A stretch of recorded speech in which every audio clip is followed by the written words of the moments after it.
Namaskaram, Jata. Hi, da. Thank you for agreeing to do this podcast. Don't worry, man. How are you recording it? On phone. Yeah, got it. Yeah. How's your mom? She's doing well. Is she more free? I know you told me she was really busy those days. Is she more free now? Or Right. Yes, she is free. She works as a psychologist in the Vanita police station, women's police station. Yeah. Now, because of Corona, the police have asked all. So usually, marital issues come there. Couples with marital issues. Police have asked Malayali couples to sort out issues within themselves at home, not step out because of Corona. My mother is at home full time. And what are you up to, Jata? Is Naveen Richard writing amazing scripts and content which will soon be released after we bid farewell to Corona? No, man. I mean, I have some ideas.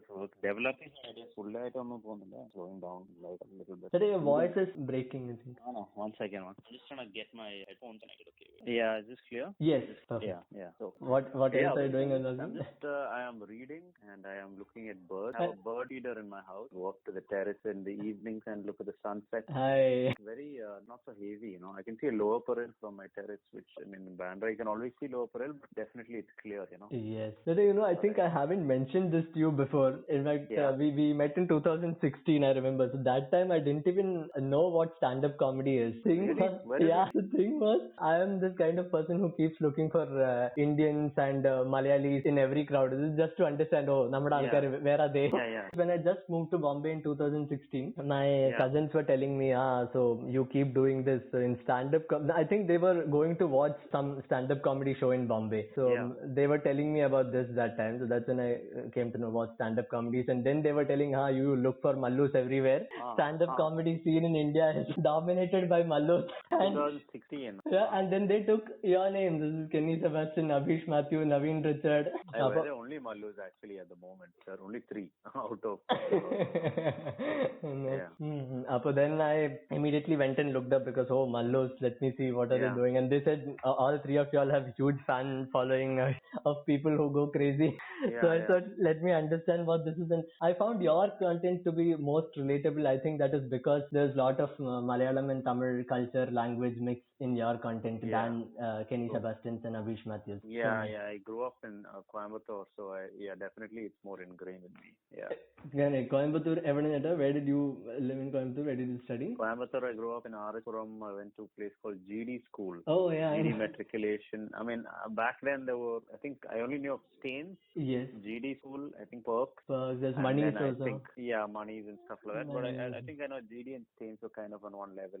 Yes. Back in the day. Yes. And I wanted to tell you this also, that this podcast, I was thinking we'll talk less about your journey or your work in stand-up comedy and more about Naveen Richard as a person. That sounds lovely because I have told you I have done too many interviews. My special release, easily 15, where I'm only talking about stand-up. So I'm glad we're avoiding the usual questions and I am glad to talk about myself. Correct. And I also know that you have some intense passions, so I thought I'll talk about those. And your fans, I'm sure they'll be interested to know about that. Before comedy came, I think these passions were always there. So, for sure. One thing that you really love, I suppose, is automobiles, vintage cars. Yeah, vintage or even now, but definitely vintage, Vintage. So is that because you studied in GD school? GD, for people who do not know, 1893, 1974, that was his time period, and he was a scientist, inventor, a crazy automobile fellow. He has a museum also.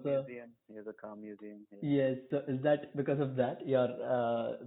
Actually it's because of now that you say it, I never realized, that connection is also there, but it's actually because of my dad introduced us into cars actually. Ever since we were kids, he always had a passion for cars, even before when he was young, and he had worked as a mechanic in a rally team and he had his own Fiat that he modified. Growing up, I think the one weakness in our family is we'd buy some different second-hand car every few years instead of staying with one car for 10 years. Every 3-4 years, we'll end up switching. Just when we saved up money, we would buy a different car. And then, but it was like a family decision. My brother and me, all of us had a say, let's get this car. And which cars did you have during your childhood? So we had, the thing is my dad always, I think ever since he was a kid, the first time he said he saw a Mercedes-Benz, he said he was so fascinated by this car, he went and tried to touch the car and the driver shouted. shouted at my dad, and my dad was like, "Oh, how dare you? You know what? One day I'll buy my own Mercedes." So one of the first, I was too young to remember this. Okay. My dad bought like an old vintage Mercedes. So I can't remember it, but there are pictures of us in that old Mercedes, just because he wanted to just get the Mercedes. And Wow. he sold it off, and then one day in one Mallu movie, we saw the same Mercedes again. Yeah. Even my maternal grandfather, he used to be very crazy about cars, and he had a Fiat Premier Padmini, which years later when we sold it off, we came to know that that car was jumping off into a valley or something, and this car was just disposed of in a movie. Really? Yeah, it was very sad to know that. Wow. Yeah, we had an old Volvo car of those days, like an imported Volvo. Oh my I don't God. know how we can afford it. I don't think we had that much money, but I think my dad just figured out. Then we had a Maruti Fiat Ambassador. We had a Armada Grand. We had a Mitsubishi Pajero. I think might have been owned by Mohanlal, and then it was second hand, and then we got it third hand, but really good condition. Wow. Yeah, basically, again, it's not like we had the money. There were families with much more money. I mean, imagine the amount of cars we shifted. I still had never traveled abroad or anything like that. Mm-hmm. So it's not like we were very rich, but other families, I think, would do all this other things. Stuff, going to fancy hotels. We never went to fancy hotels or anything like that. We just kind of, I think, spent it on going to Kerala and coming back. And Did your father have a separate savings account where he saved for buying cars, just like how people our age have a separate savings bank for travel? Yeah. I don't know, man. I don't know. Like I said, though, it wasn't never too fancy, all like middle class cars. But we just every 4-5 years we would change it, and on top of that, we were also bond on watching. My father would also take me and my brother to the racetrack in Coimbatore. Before the racetrack was built, it was an airstrip, and I remember one huge bonding moment between three of us. We went to see the drag race in Coimbatore, and then it became a racetrack. So I remember when I was around 17 or 18, 19, I don't know. One of my birthday gifts, my dad took me to the racetrack, and for around 2,000 rupees or something, they let you drive a race car over there. So for 2 birthdays, he did that, and it was like best birthdays. Actually, now that I think about it, more than any birthday party, I'm very awkward at birthday parties. Now that I'm talking to you, I remember that all I need for my birthday is some car driving stuff. Someone should just get a fancy car and give the key to you. Yeah, man. And birthday gift. Let me rip it across. Yeah. I think because you spent your childhood in Coimbatore, maybe that would have also been a reason, because Coimbatore as a city, it has a lot of car enthusiasts. Narayan Karthikeyan, first Formula One driver from India, he is from Coimbatore. That's so I think Narayan Karthikeyan. There was a Leela Krish. A lot of people that people don't even know about. Everyone knows Narayan Karthikeyan. I mean, there are only 3 racetracks in India. One is in Delhi. Yeah. But before that, the other ones were in Chennai and Coimbatore. And a lot of mechanics, a lot of people who liked racing around India would come to Coimbatore to get their cars fixed up. So, I mean, I one day want to make a movie about Coimbatore and stuff as well. Yeah, because Coimbatore has a very high amount of people who are into automobiles, vintage as well. There are a lot of collectors, man. Collectors, yes. Yeah. So you can actually see. I think the only other place you'll see this kind of collections are, you'll see a lot in Coimbatore, then you'll see maybe in Rajasthan and stuff like that, with royal families. But there's no royal people, they're just wealthy mill owners who have managed to collect these. Yeah. Yes, and I know your current car was a Kanmani, right? The Fiat Padmini. No. So well, at the moment we have a few. We have a Jeep that we bought like about 9-10 years ago. That we bought from Pollachi. It was a very rundown. Now if you buy a Willys, you'll have to buy it for some 6-7 lakhs or something. But back then it was much cheaper, and it was a very bad condition. Okay. So we slowly did it up, and also, we don't just collect the things. We actually use the Jeep. The Jeep that we bought, we would, initially it was just kind of there, and then we started using it to carry around hay for the puller, for the cows. I've seen on your Instagram stories. we carry hay with it and stuff like that, and carry rubber to sell rubber. Funnily, so I think his name is Veerappan, right? The Jeep's name is Veerappan. Jeep's name. I was thinking. My brother is very good at naming the And I was thinking Veerappan, this Tamil bandit, used to carry around sandalwood, and you are using this Veerappan to carry around grass. Yeah, man, that's grass. That's right. And my brother also named his Fiat Kanmani, which is also a nice name. Kanmani is a very unrestored Fiat, nice coral green color. I got a Fiat that we wanted to do it as a business and do it up and sell it. Okay. But when we did it up, we realized how much work it was. And too much affection. You didn't want to sell it. And we're like, and my dad said, you know what, you can sell this, but you're never going to find a car like this again. And I said, yeah, you're right. Let's just keep it. It's not like we're desperate right now, so let's just keep this. And that you have in Bombay right now? I used to have it in Bombay, but I realized that car needs to really be driven fast to enjoy it. It's not a Bombay car. You need to drive it fast and in open roads. So I took it back to Kerala where the roads are empty and nice. And Kerala has really good roads compared to the rest of the country. Smooth and like curvy roads. Smooth, curvy. Very well done roads. Yes. So I like to drive it there. Nice view also. All green. Nice views. Yeah, I mean, I live near, kind of just before you enter Munnar. So, if I drive for 20 minutes, starts going up the hill towards Munnar. Oh, where your hometown, Dada, in Kerala? Yeah. Where is it? What's the place? It's in a place near Kodamangalam. Okay. And then you have a Contessa as well. Yeah, I have a Contessa which I got in college for, I think, 40 something bucks.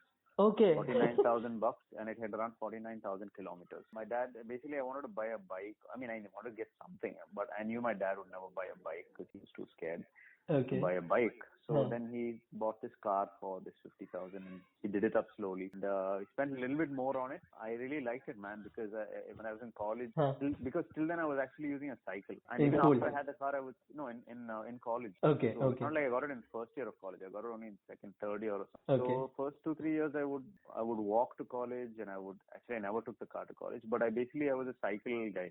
Okay. And even after I had the car, I didn't have money to put petrol in it. So I had to cycle. So, that's the kind of, dual life, imagine people see my car and think, oh my God, what a cool car. Yeah.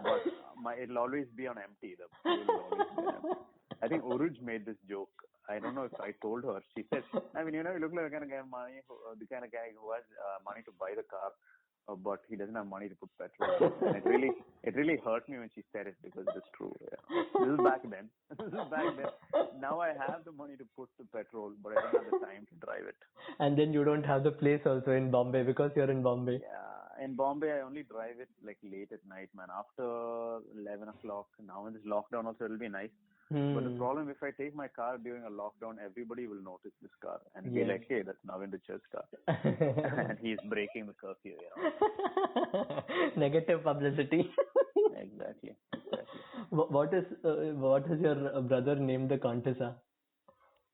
Dude, so I wish my brother had named, basically my brother hadn't started naming cars when I had the Contessa. So when I had the Contessa, he has all these nice Indian names. I went full Western when I named it, and I was going through this Janis Joplin phase. I like old music. There's this singer Janis Joplin, so I said, okay, I'm gonna call her Janis. And now everybody's like, oh, that Janis from Friends. Janis from Friends, and I said, shit, man, I didn't realize this would be the effect. So you have Veerappan, Kanmani, and then Janis. I know, right? So different. Yeah. So Contessa is there in Bombay right now. Yeah, it's in Bombay right now. That's the car you use, if at all you get the time and you get that space. All, yes, exactly. Okay. And were you not into two-wheelers? You had mentioned that your father wouldn't get you a two-wheeler because he was... Yeah, but I taught myself on a TVS 50, and then I started riding my friend's, my roommate Jijo, he had a scooter. Okay. So I would take that everywhere. And the problem is I can see why he's worried, because when I ride a bit violently, I'm very impatient. Even when I walk quite fast actually. So, and on the scooter you should see, I get very, when I'm in the car, I curse two-wheelers for how they ride, and when I'm on the two-wheeler, I ride like that. So I'm glad I didn't get a two-wheeler. Does Kenny give his bike to you ever? He's more than happy to give it, but it's too much super bike it is. But I've ridden like a Suzuki Samurai. My cousin borrowed his friend's Suzuki Samurai for a while. Oh wow, the two-stroke one. Yeah, it was falling off. The Amaron battery was falling. It'll fall off the side, so you have to keep your leg on it so that it doesn't fall off. Full jugaad. So I've ridden, man, all sorts of bikes as well. And I also remember seeing somewhere on your Instagram stories a Mofa or something when you had gone to Coimbatore or Kerala. shit, dude, I forgot that I have that, dude. You have that? I thought you were riding your friend's vehicle or something. There's a nice man his name is Edwin. Okay, he is the one who helped me do up my Fiat, and he had this mofa in his house. Okay. And he's a nice man, and he was trying to sell it, but he was so attached to the mofa, he didn't want to sell it to anybody that he didn't like. But he really liked working with my brother and me, and so I said, you know what, let me keep it safe.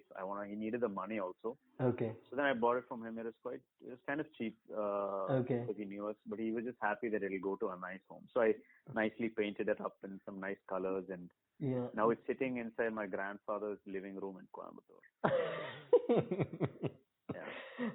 Does nobody use it, as in your friends or anyone? Yeah, it's too slow, man. Like, even literally, I think there's something wrong with the engine because it's so slow.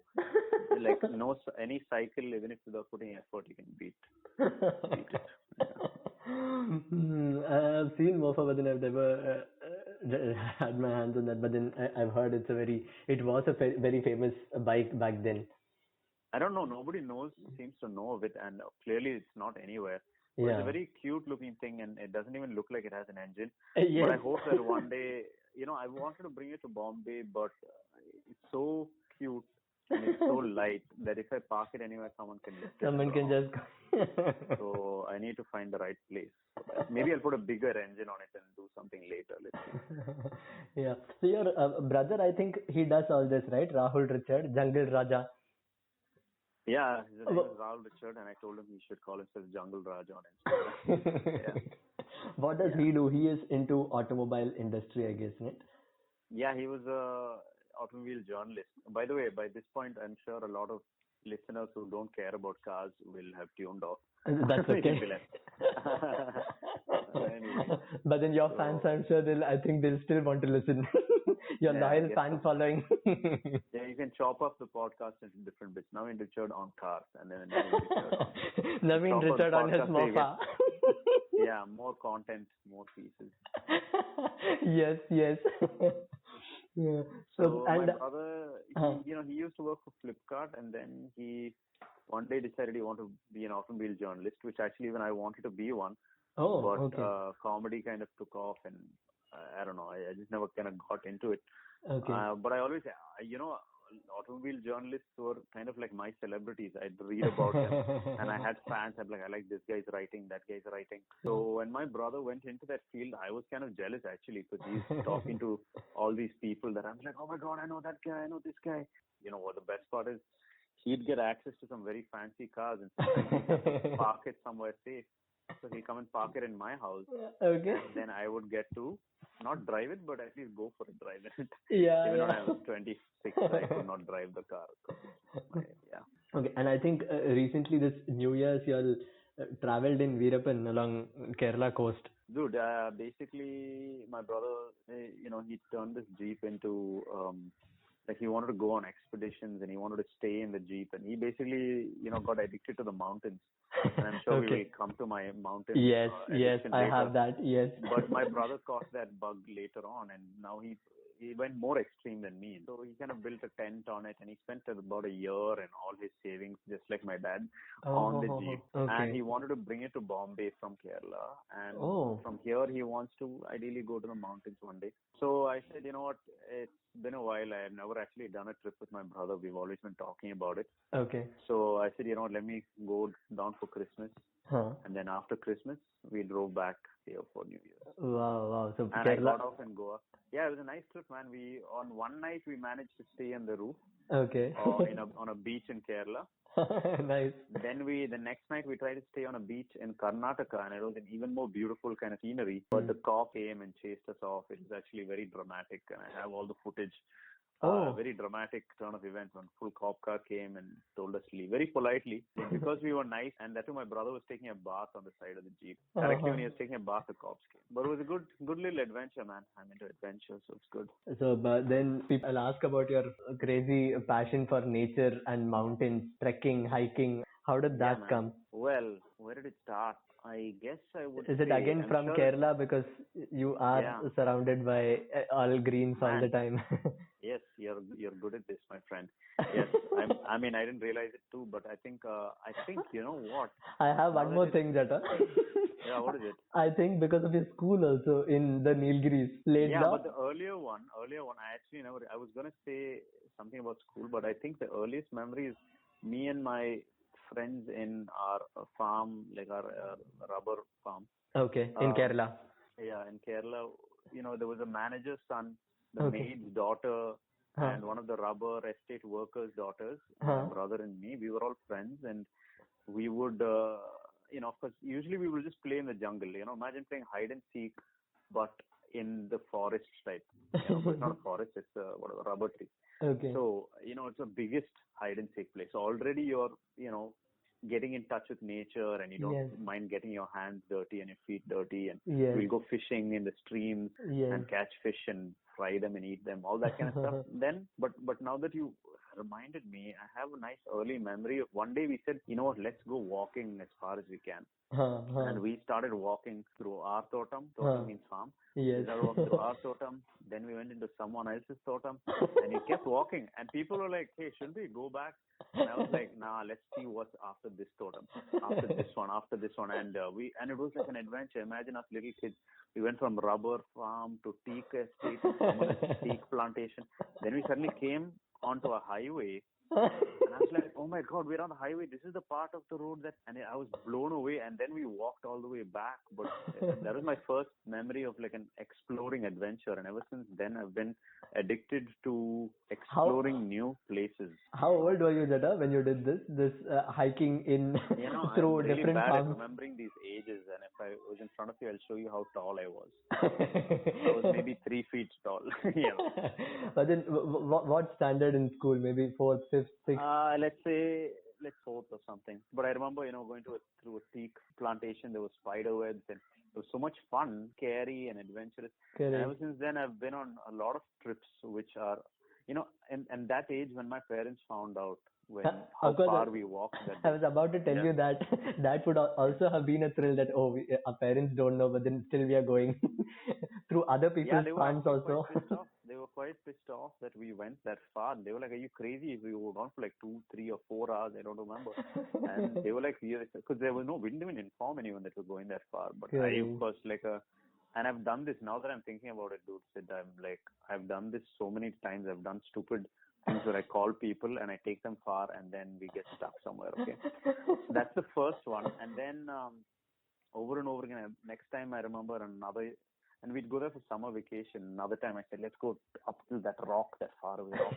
And we actually walked like 6 small kids, because luckily I'm with someone who knows what they're doing. They just need a push. So I told this guy who was born there, let's go there. And he would take us there like a guide, and we'd explore this.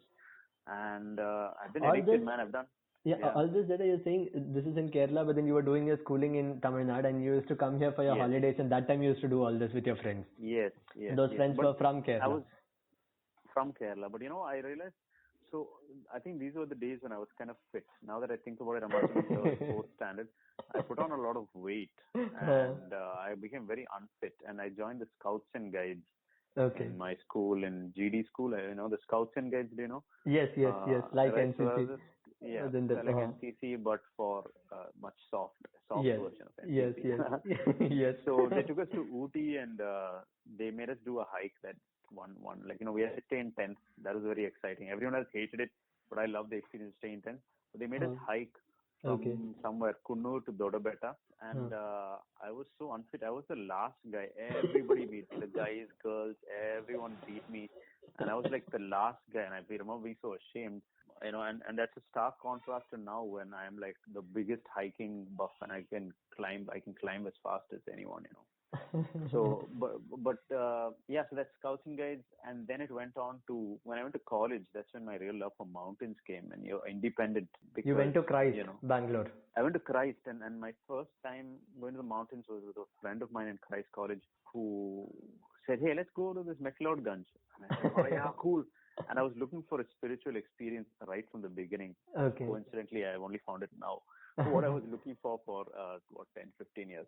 Yeah. But back then I was like, I'll find something in the mountains. Basically, I wanted to be like Darjeeling Limited or something. Then I ended up going to McLeodganj. I took my friend there and I let her experience it. Then I went to McLeodganj 3-4 times. Okay. I was done with that place. Then I went to Kasol 3-4 times. I was done with that place. And then I went to Nepal. I went to Annapurna base camp with 2 of my friends. Okay. Each of these come with their own great adventures. Me and my 2 friends from Boxer Shots, again, we didn't have much money. We had just done a small tour of some kind of corporate play, and we had 20,000 rupees each.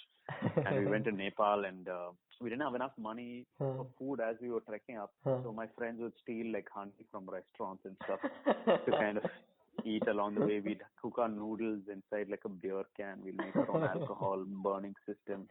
So there's another time I climbed up a hill one time, and we had to spend the night up on the mountain because a hailstorm came. So we built a shelter out of wood, and when I don't think they were ready. I secretly knew that I again wanted an adventure. They weren't ready for the adventure. I am very good at coaxing people into like, let's just try it out. Let's see what happens. And then when it was too late to come back, I guess you'll have to spend the night up on the mountain. So that was Then I did Nepal. I've done Bhutan. And luckily recently I've also managed to do like the Rocky Mountains, and yeah, man, it's just that addictive, and I just wish more people would know about it, but even when they find it, it's very hard. The first time anyone hikes, like for instance, my manager recently wanted to go somewhere, and I wasn't ready for it, but he needed the trip. He was like getting so burnt out with city life that he wasn't finding any of the answers, because in the city you don't have time to think. That's why right now we have perspective. Yes. Right now we have time for it, and you really need to slow down. Correct. And the city just won't let you slow down because you have Instagram and a million other things. So you can't slow down the buzzing in your mind. So that's what I realized, and I realized it subconsciously, that I would have to go to the mountains where there is no range and force myself to be out of range as well. And I mean, detoxing is one thing, but something about just climbing up. Yes. I also have that. With your thoughts. Correct. Like, you know that you like hiking too. Yeah, I get that high very much. But then, unlike you, I just hope people don't get this thing and they never come up, because these people who come up, they will do treks with JBL Bluetooth speakers. Oh my God! Yeah, when I took my manager up on the top of the mountain in Chitkul, I met these 10 young college, BCom college, and they were all like, "Arey, tu to wo comedy hai na?" "Arey yaar, yeah, Naveen Richard, comedian hai idhar."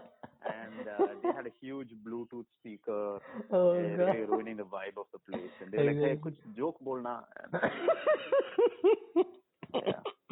Yeah, these people ruin the vibe, and that's the thing, though. I mean, on one hand, I want people to experience it, but they're completely experiencing it the wrong way. Correct. They're bringing the buzz of their minds up to the mountain instead of leaving it behind. Yes, because these people I dislike, because we are going to have some kind of a peace and then that thrill, that high, and these people, they do all this, and then again another thing I hate is people throwing they around. Basically want this. Yeah, they basically bring the same stuff. They want to carry as much of the city life to the mountain. I know. And I just hope that I'm able to take more people along the way on trips. I actually, more than anything, I like going by myself, because when you spend a few days by yourself, and I would ideally, whether you're staying in one place by yourself for a few days or you're going on a long journey by yourself, a lot of, I'm sure everybody's read about this, a lone expedition. Yes. What it does, I realized, is it teaches you to get in touch with your instinct. Because every day you have to make decisions, and you can't rely on anybody else for those decisions. You have to make the decision and live with the decision. More often than not, if you're lucky, you'll come out alive. That teaches you that everything's going to be okay, no matter what decision you make. And whether you decide to go left or right, you will most probably survive. There are many times when I have not, almost. I have been stuck in a mountain and all. But yeah. I have also had this near-death experience that I'm really freaked out, because some point near Bombay, only near Panvel. So trekking, I just thought, no, I should reach the summit, and 3 or 4 of us, we were trying to get there, and it was really windy. And then at one point, we thought, nahi ho paega. Yeah. Let's just Yeah. stay here, enjoy, and then go down. Having this thought of reaching the summit and all is too much. You cannot play with nature like that, challenge nature like that. Yeah, no, you can't. I'm kind of a fool who tries to challenge sometimes. I've got, like I said, 2 hailstorms I've been stuck in, and many. And once I was stuck on a mountain in Australia, and Oh my almost God. didn't make it back before sundown. So then that's when panic sets in. You think everything is fine till suddenly you start panicking, and that's when it becomes dangerous that you're by yourself. That's when it's truly scary. Yes, yes, These yes. trips by yourself can really kind of scare you. When I was up on the mountain in Australia, I was like, holy shit, man. I mean, should I call a helicopter or what? In Bombay, what do you do then?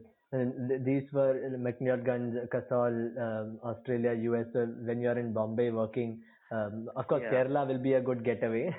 But other than that, do you have any other getaway spots where you go to usually? I mean, I've been to Sanjay Gandhi once, but it seems very artificial there. I've been to I've been to this, what do you call it, Lonavala, a little bit. Ha ha ha ha. But it's okay. It's okay. It's beautiful there, but it doesn't feel unexplored. I like to go to a place that I feel like fewer people have explored, or at least that when I'm there are not many other people. So. Yes, Lonavala I think has become too commercial, and then you don't feel that kind of a high which we usually I get mean, from. if you're blessed with not a 9 to 5 job, you can go on a weekday and it'll be fine. The mountain ranges are not high enough, and you can't really get lost in it. Yeah. Very.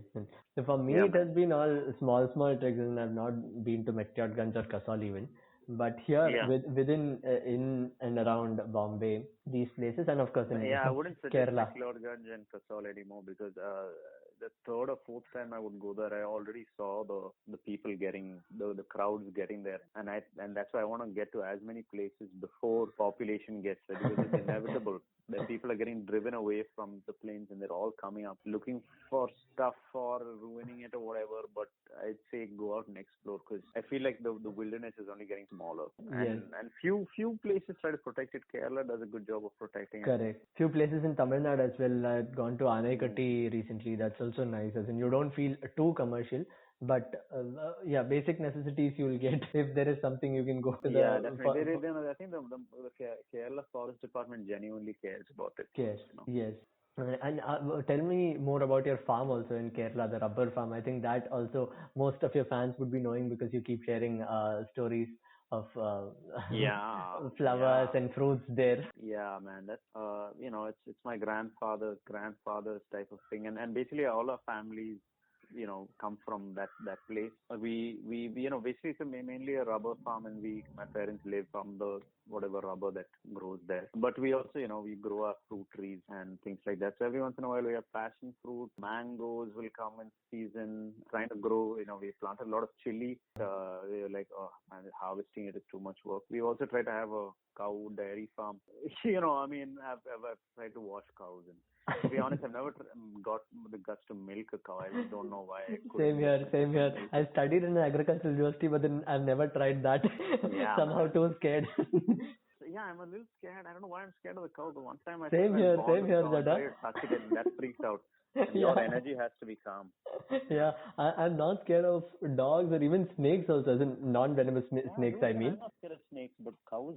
Yeah, cows, because I remember once when I was, I think, very small, third or fourth standard, a cow simply just ran behind me, and then I had to run up the terrace of a house that was being constructed. So from then, I have some real fear for cows. Funny sight. Yeah, because there were almost 5-6 students. We were playing cricket on the road, and then suddenly this just runs behind me. I don't know why. I didn't do anything also. So then from then I have something against cows. So I don't go near them. Yeah, man. It's I don't know. Even one day I was in Washington somewhere. Okay, and I was running around this lake. There's a trail around a lake, and there was a snake on the trail, and it was on the middle of the trail, and I know a lot of people are jogging and cycling on the trail, so I didn't want the snake to get hurt. So I got very close to the snake, and I used my leg to kind of I didn't touch it, but I was like, like, say, shoo. I got so close, the snake could have easily bit me, but sometimes you feel calm, and the snake is calm, and there's nothing threatening going on, and I managed to shoo the snake away into the bushes. Then the next day I went to the zoo, and I saw the same snake there. Not the same snake, but the same kind of snake. Yes, yes. And it was apparently one of the most venomous snakes Oh. in that area. Deadly viper, common viper. Oh, yo, okay. So yeah, I'm not scared of snakes even usually. For me, weird thing is I'm scared of frogs as well. Frogs, huh? Yeah, because once when I was again school kid, one frog just directly jumped inside my t-shirt and then pissed inside, and then I was so frustrated. So frogs I'm not scared, but then I'm frustrated seeing them, irritated, that kind of a feeling. And cows I'm scared. I never. Dude, most people, I don't know how many people listening and how many people would have grown up in this city that they probably never come that close to a frog even, Exactly. So and, I had one very strange experience where here I was somewhere going around for a trek in and around Bombay, and I had few college kids born and raised in Bombay. So while coming down near the base village, a lady was trying to peel the layer from the jackfruit seed, and then one guy was asking, "What is that? What is she doing?" So she was using a grinding stone and trying to remove the peel. So he asked me, "What is that?" I explained this to him. Jackfruit seed se wo nikal. So he said, "Does jackfruit have a seed?" So I said, "Wow, bhai." Wow.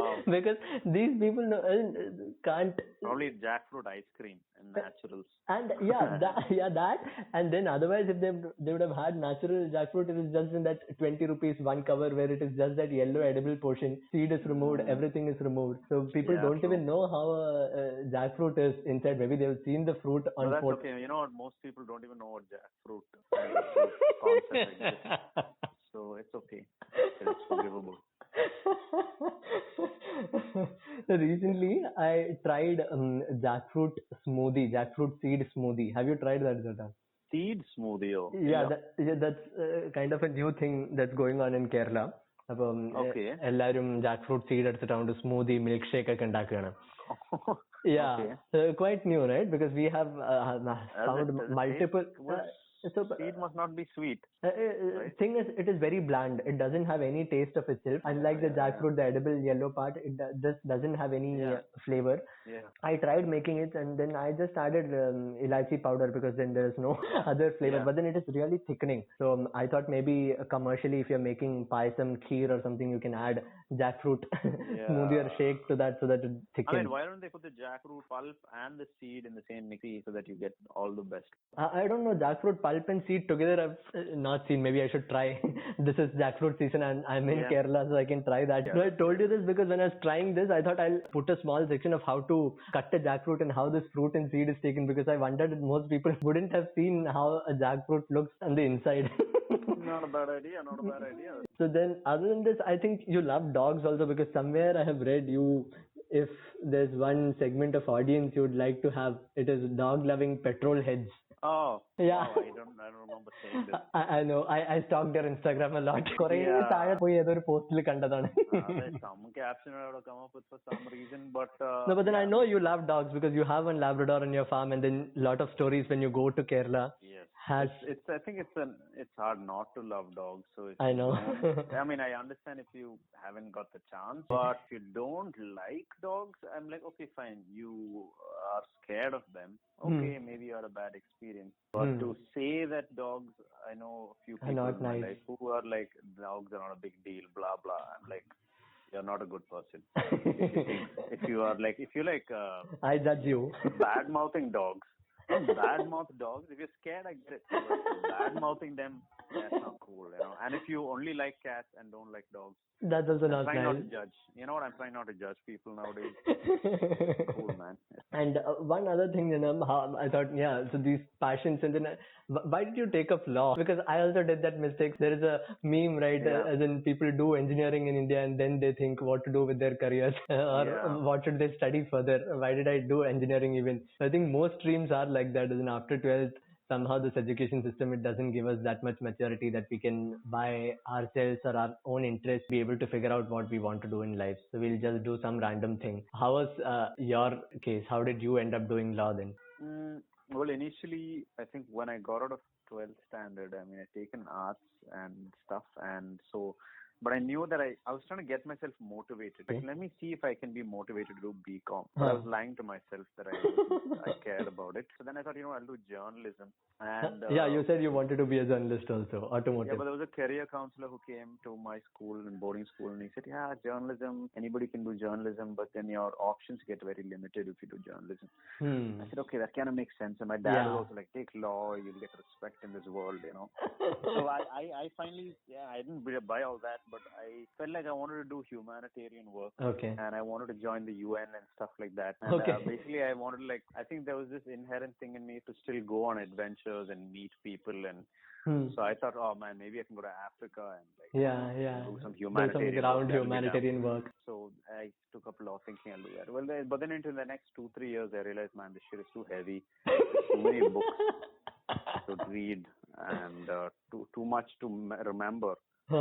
But I think I've got the best of both worlds. I mean, but I don't regret doing law because it makes you a better citizen, right? I think because I did that, and I think it has helped me in that way. So it's helped with my logical reasoning, and I'm able to very clearly see two sides of any argument. I don't jump to any conclusion. I don't know if I always had that thing, but definitely. Law helped. Really frame argument for both sides of any argument. So then in the 5-year course, by third year, you lost interest and you thought, no, this is not my thing.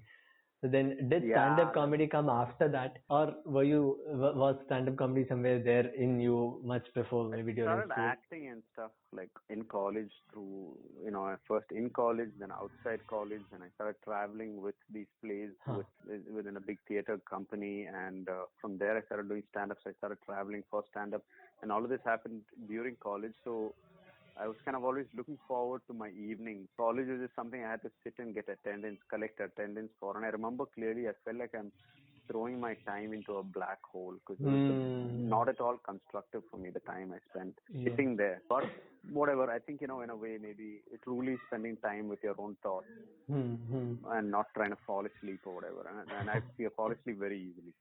So it was a huge challenge. I felt like it was torture, and some days I'm like, this is torture. I wouldn't wish this upon my enemies. They can't sleep when they want to. So anyways, I started doing comedy towards the end of college in the last 2 years, and I was able to pay my bills and stuff. So, by the time I got out of college, I wasn't forced to take up a job because I was already making some money, to survive. You could fuel Janice also then. Yeah, I also had Janice. Okay, so then you thought you'll not take up a job and you'll just continue stand-up comedy and see how it goes.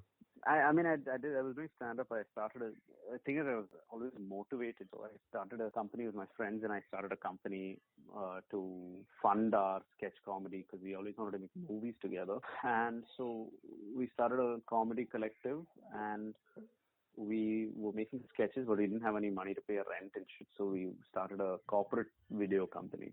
And for the first 1 or 2 years, we made no money, and then we started making some money. And is that Better Life Foundation? No, that hadn't come yet. Okay. There's a lot of corporate videos we did that nobody has seen. And I think in total, we worked for 3 companies and made just enough money to kind of survive. We made videos for law firms and corporates, and that would keep us going to just survive with food and help us spend the rest of the time making comedy sketches. And this time you all were in Bangalore? Yeah, in Bangalore. Okay, so that's how the stand-up started. And then when did your major break come through? Was there something like that, or it just went? It's always been a gradual small break. Some people have big breaks. Some people. Yeah. For me, it's always been one small break after another. It's like I think the first one, like I would have been in a small sketches that would have pushed me forward. The Better Life Foundation pushed a little forward. Like if Better Life Foundation has blown up, I'd be like, oh, that's my big break. Just another nice small break. Yeah. There's a lot of stuff I've done people haven't even seen, like Challenge Accepted, which is some Comedy Central show. Then I did my special small break, Uncle Francis small break. Tell me about that. That is the character I loved, because when initially I told you that when my cousins told you about 3 of you all, Kenny, Avish and you, I chanced upon Uncle Francis and Pablo Chata, the Mohanlal-like looking face person doing funny things in the farm. Dude, now only I'm realizing that it's La Leta and Pablo Cheta. Actually, only now I'm making it. So how did Uncle Francis come in? Because I think that is one one particular character that everybody loves. Yeah, man, he's just lovable old man who I did it purely for commercial purposes when I started. Okay. There was some app that was like, hey, we want content. And I was like, oh yeah, I can do character work. So I said, oh, there's this Francis uncle. He does funny reviews. So it's a great deal. We would put up that content for the app. They'll pay us. And they let us put up this content on Instagram or Snapchat as well. Yeah, yeah. So that's it. I really just started. I had some glasses. The thing is, every time I go through my career, I find little props, glasses, wigs, or costumes, and I never know when I'm going to use them, but I've collected. that glass also is a vintage one, right? Yeah, it's a vintage. It's some like French thing, man. Some vintage thing from someone's house. Okay. And that same time is when I also got the glasses for Xavier. Okay. I didn't use for another 4 years, but it came in handy when I needed it. Yeah. It's all like this beautiful God's grace type of thing that something told me to keep it at that time. So do you still have all such props with you which you have not shown people, which might come maybe in future? Yeah, I do. You still have? Yeah, I have a box full of those things. People see the stuff that's come out. I think people don't see, it's like the tip of the iceberg. There's a lot more that they haven't seen than the stuff they have seen. Yeah. So, because I remember Uncle Francis was so relatable, in particular, because there was so much Tamil and Malayalam. Kenny's and Abhishek's was too city-based for me because I come from a rural place, Palakkad. So, their comedy was too, it was bouncer for me. I didn't understand most of it. But then yours I could relate because, more Tamil, Malayalam, you have more South Indian culture. Yeah. True. So, I also wanted to ask you, these big breaks, does it happen because maybe now, maybe last 1 or 2 years, because there is more internet penetration because of Jio. For stand-up comedy, do you think this more internet penetration is helping new stand-up comedians? Yeah, definitely. That's definitely why more people are blowing up. It's all timing, right? Like it's a combination of how comedy slowly started years ago, and then internet came now. If the internet had come 7 years ago, also it wouldn't have been the same. Technology, phones have come. It's like a combination of many factors that put it together. It's the money that the economy has gotten in. And also I wanted to ask you about this one particular person, Kunal Kamra, because I've always found his thing very interesting, because most people I know who are not from political background, they shy away from taking a hardcore political stand. And there are very few examples who do that. Maybe Anurag Kashyap in movies, Kunal Kamra in stand-up comedy. I think in the West there are many who do the stand-up comedy taking on the government. In India, what do you think? How does that work? I think have you tried something like that, as in questioning the government or some policy or something? Yeah, I put it here and there. I'll sprinkle it in my stand-up, but it's not my main agenda. We see my stand-up here and there. You'll see sprinkles of my opinions, but I try not to do it, not because I'm afraid, but rather I like to keep it non-political. You come away with it. Yeah, the thing is, when you laugh at a political joke, yes, you're laughing. There is a relief, but it also instigates more anger within you. Correct. Yes. Right? Yes. Even if you're laughing, you're like, screw that guy. But you're also getting more angry while doing it subconsciously. Yes. And my aim is to calm you down in whatever. There's enough anger going around. I'm like, let's just all calm down. Yeah. And one more thing before we end this, I wanted to ask you, because I remember seeing Kenny's podcast, y'all both talking last week about this, that when you post about something, people continuously ask you, well, y'all are famous, you have a good user base, why don't y'all use it to spread good things, write about causes? And then y'all were discussing that when y'all do that, y'all can see that the viewership is going down, or people are not interested, they skip the story. When you talk about social issues. Yes, social issues. Something that, how is it that people still say social media has that power and influencers can have that power? But how do you see this? We do have the power, but at the same time, we have to remember that we are not necessarily social activists full on. So if you go full on social active, if you take people along the way and give them only relatable content and suddenly go fully social activist, they're gonna be like, bro, we can get this stuff somewhere else. Correct. We signed up, but it's okay. They can't tell you what to do, so you can do whatever you want. But this is the catch that comes with it. But it's also responsible. They say it's your responsibility to speak about it. Now, that is, I'm guessing they are of the opinion that the comedian shares the same political belief.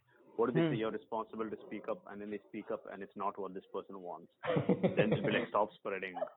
Yeah. Then there's a lot of hate comments and DMs that you get. Yeah, you just gotta balance it. Sometimes when you feel like you're overposting, you gotta just balance it, man. I don't know, man. Like, I've seen yours, and because recently when this anti-CAA, CAB protest was happening, I remember you were saying that there are three kind of people, one under the rock, so like that. And then it is not that everybody who are on internet and who have an Instagram profile should put out their opinion for or against the CAA and talk about it as if they're experts. And I also remember personally when last year when I was collecting funds from Bombay for the Kerala floods, you had mentioned something in your stories, and then we did receive a lot of money and goods.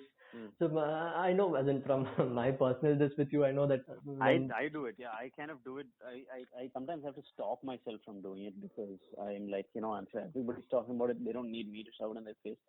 But I feel the need to sometimes stop. But nowadays, I'm like, if you start, then too many people come to you saying, hey, can you share this one? Can you share this Correct. That's also. And then you start feeling guilty. So I do it only. I've now realized that I personally donate where I can. And if someone I know personally needs help sharing the word, I will. But I can't just share everybody.